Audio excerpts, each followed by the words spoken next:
And our Hellmanns recipe for success brings us to, so far, some of the most successful women in racing. Danica Patrick has been setting milestones since she made her IndyCar debut in 2005. Last year, she established the best performance by a woman in the Indy 500 when she finished third. She's also listed among the top 100 celebrities by Forbes. Now, she's been living in the spotlight for many years now, but as she makes her debut in the Nationwide Series race tomorrow, the bright lights seem to be shining even brighter now. She adds to her already busy IndyCar schedule, stock cars. Boys, move over. The lady is coming through. Danica Patrick leads the Indianapolis 500. Here comes Danica Patrick. It's absolutely amazing.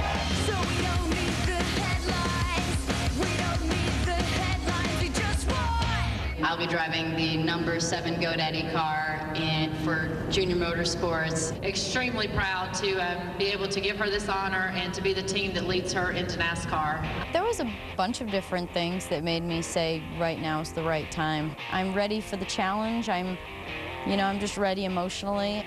There were lots of things that played into the team that I went with. I spent, quite a few trips out to Charlotte in summertime last year, meeting with teams, meeting with owners, drivers, getting people's opinions on what I should do and where I should go. Junior Motorsports was one of those that wasn't really in the picture.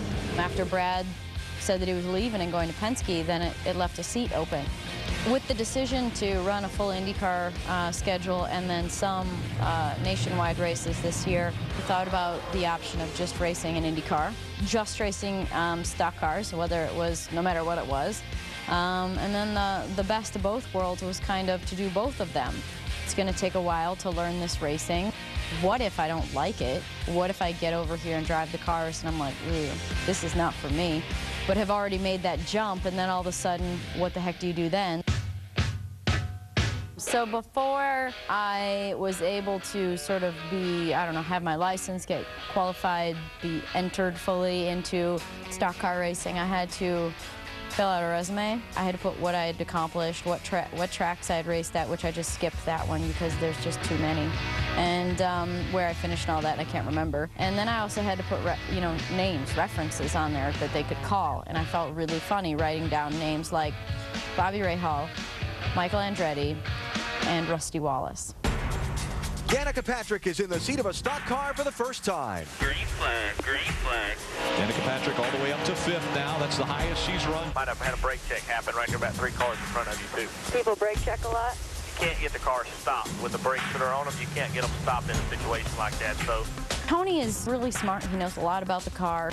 I want him to explain things to me, but at the same time, I don't always completely understand him. I'm trying to learn, but he talks over my head a little bit, but that's okay because I have a very limited amount of knowledge right now.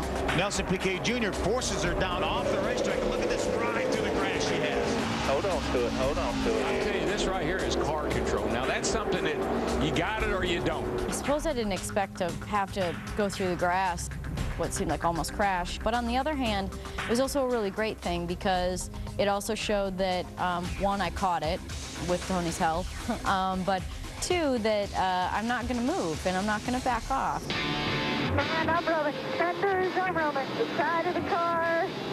This thing is not going to be pretty when it comes back. The way you come back up through there, you've done awesome. Be proud of yourself.